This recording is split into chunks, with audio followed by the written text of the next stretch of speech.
So, going to get going to show you how to cut a little bit of stained glass. What we're going to start off with is a cutter, which is in the box. There we go, one cutter. What we'll need to do is we'll need to put some white spirit to help the cut along. So what I'll do, this all comes with it, but this is just white spirit. I'm just going to put a small amount of white spirit in the cutter just to get us going. Then I'm going to get a piece of scrap glass and a cloth, and I'll just give that a quick wipe down. I'm not going to follow any particular pattern for this demonstration. What I'll do is I'll just cut a small piece and we'll just tap it along that line. Breaks nice and easily. Safety first, put that back in the scrap box. I'll make another couple of tiny little cuts just because it's a good idea just for the demonstration. And what we'll do is, there we go. So we've now got a couple of little pieces of broken glass.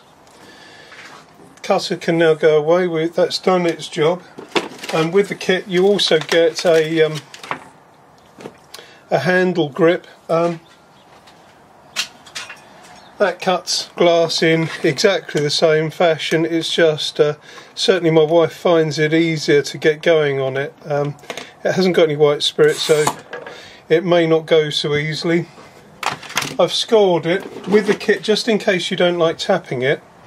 You've got a pair of glass easers. You just line up the line with the cut, breaks it nice and easily. Anyway, so there we go, that comes with it. That's the other cutter. It's a good idea, never ever brush your surface down with your hand because there's small shards of glass. So we'll just move all the debris into the box. And there we go, that's cutting, that's the first exercise. In the previous demonstration you saw me how to cut a piece of glass. It's pretty easy. Anyway, we've got now two smaller pieces of glass that fit together identically because I just cut it in half. What I'm going to do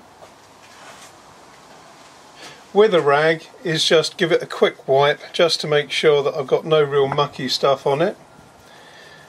Ideally, what you would do is you would have a plan and you would cut to that plan.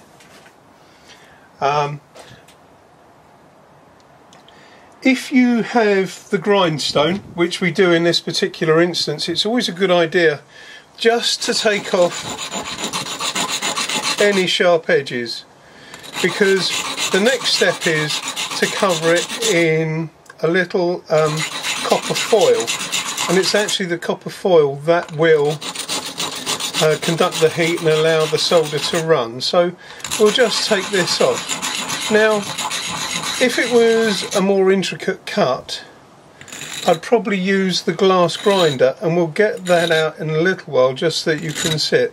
So I've taken all of the very rough edges off of that piece and I'll just rub that off quickly. Could use a little oil on here if you wanted to, it's an oil stone after all. But all I'm doing is I'm just taking any little sharp bits off of here. I know because I cut one piece of glass in two, it should fit together pretty easily. But there we go. So there we go. That's the grindstone and that's in the kit. What I'm going to do is I'm just going to give those pieces another quick wipe down, just because don't want any grief with that. Now this is the copper. It starts off, it's fairly easy, it's adhesive on that side. What I'm going to do is I'm going to try and get that in the middle of that piece of glass, and then I'm just going to follow that around, making sure wherever you can that it goes down the middle. You want it to go down the middle of the glass, and that's 2 sides, 3 sides,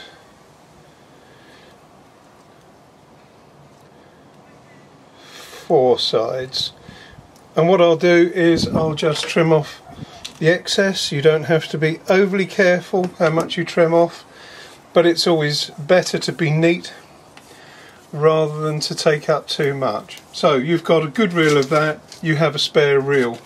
That will do. That is 36 yards. That's an awful lot of leading. So now we've got that done to there, and now I'm looking for a Groza tool,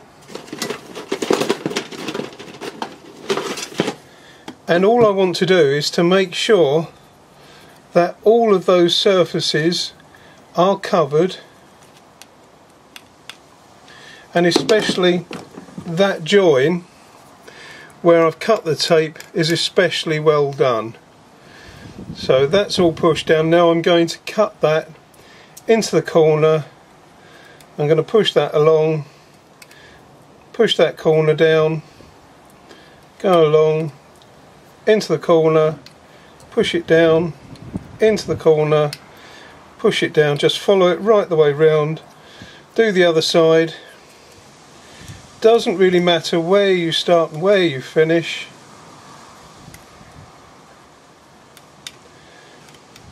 You'll be able to take a little bit more time over it. Now I'm going to put it down, and I'm going to push it nice and well down, making sure that the corners are stuck and the sides, and it looks as neat as you can get it. Now it's glass and it's copper, and it's never going to be perfect, but you can make it look a lot nicer once you've tinned it and once you've put some solder on. Now there we go, that's the first one now done. What I'll do is I'll do the other one, and I'll catch up with you in a minute. Then we'll start doing some soldering.